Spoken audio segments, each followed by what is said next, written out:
জনগণ ও রাজনৈতিক দলগুলোকে পাশ কাটিয়ে বিরাজনীতিকরণকে উৎসাহিত করলে গণতন্ত্র ঝুঁকিতে পড়বে, বলেছেন বিএনপির ভারপ্রাপ্ত চেয়ারম্যান তারেক রহমান। লন্ডনে উন্নত চিকিৎসা শেষে সোমবার দেশে ফিরবেন বিএনপি চেয়ারপারসন বেগম খালেদা জিয়া, জানিয়েছেন মির্জা ফখরুল ইসলাম আলমগীর। আওয়ামী লীগকে নিষিদ্ধ না করা পর্যন্ত দেশে কোনো নির্বাচন নয়, এনসিপির সমাবেশে হুঁশিয়ারি। সরকার কোনো পদক্ষেপ না নেয়ায় নাহিদের ক্ষোভ। সংস্কার ও নির্বাচন ইস্যুতে নিজেদের মধ্যে বিভেদ না করার আহ্বান জানিয়েছেন জুলাই অভ্যুত্থানের পক্ষের কয়েকটি দলের নেতারা। করিডোর বিষয়ে রাজনৈতিক দলগুলো অপরিপক্ক কথা বলছে। পুরো প্রক্রিয়াটি জাতিসংঘের নেতৃত্বে হবে, মন্তব্য প্রধান উপদেষ্টার প্রেস সচিবের।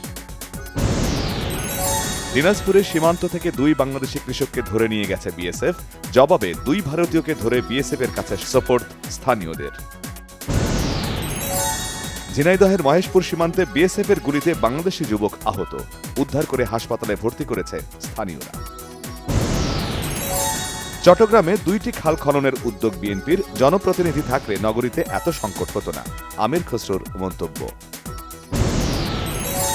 বিভিন্ন গণমাধ্যমের 3 জন সংবাদকর্মীর চাকুরিচ্যুতিতে সরকারের কোনো হস্তক্ষেপ ছিল না, দাবি প্রধান উপদেষ্টার প্রেস সচিব শফিকুল আলমের। হজের ভিসা জটিলতা কাটছেই না, 14,000-এরও বেশি হজ গমনেচ্ছুকদের ভিসা হয়নি এখনো। একটু স্বস্তির পর আবার চড়েছে মাছ, মুরগি, সবজি সহ নিত্যপণ্যের বাজার, কিছুটা কম নতুন চালের দাম। গ্যাস সংকটে দিশেহারা রাজধানীর দক্ষিণ সিটির বেশ কিছু এলাকার বাসিন্দারা, ব্যবস্থা না নিলে বিল বন্ধ সহ কঠোর পদক্ষেপের হুঁশিয়ারি এলাকাবাসীর।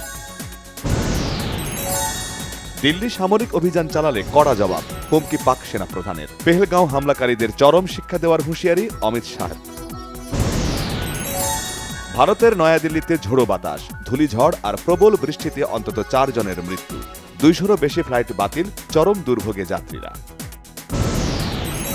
হোয়াইট হাউসের জাতীয় নিরাপত্তা উপদেষ্টা মাইক ওয়ালসকে সরিয়ে দিয়েছেন ট্রাম্প, শাস্তিমূলক পদক্ষেপ বলতে নারাজ vice president JD Vance.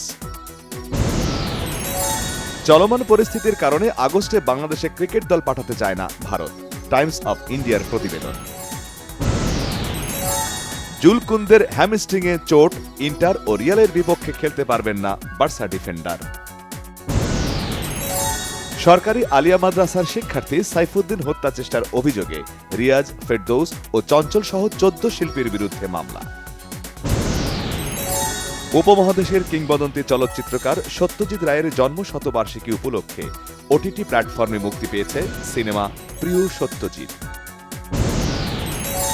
COVID-19 মহামারীর প্রেক্ষাপটে নির্মিত জয়া আহসান অভিনীত সিনেমা জয়া আর শারমিন অবশেষে বড় পর্দায় মুক্তি পাচ্ছে 16 মে।